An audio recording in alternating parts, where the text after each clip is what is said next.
আমার যত বন্ধু বান্ধব আছে সবাই হচ্ছে মাদারি সুদ, সবাই আকিরি মাদারি। সোহেল তুই দেখ আমি আজকে কোন জায়গায় আসছি, তোর বুদ্ধি বয়সে তুই আসতে পারবি না। এখানে একটা কুত্তা পর্যন্ত আসছে কিন্তু তুই আসতে পারবি না।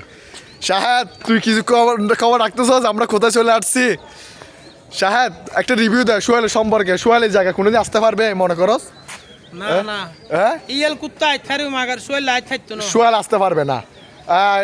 রবিন তুমি পোস্ট দিও না, তুমি এখন বলো সোহেল মামু চল তুই আনতে পারবি এ বহুত দূরে বন্ধুর বন্ধুর ব্যাংকত টিয়া জমা রাখ, কি বলো শাহেদ শুন, টিয়া ব্যাংকত জমা রাখ, তুই আইত খাইতি না। তুই হাত পাতি না রে বাবা, তুই আইন না পারিবি। এমনি পর্যন্ত আগেই গই হনাইব নইব, এমনি পর্যন্ত আগেই গই কিন্তু তোর আইন না হারিবি। সোহেল তুই আইন না হারিবি। আর আগে গুদে আইনা কেন জাঙ্গাত যেটা তুই এখন আইন না পারিবি। তুই ব্যাংক করতে জমা লাগ মাগা তুই আইন না পারিবি।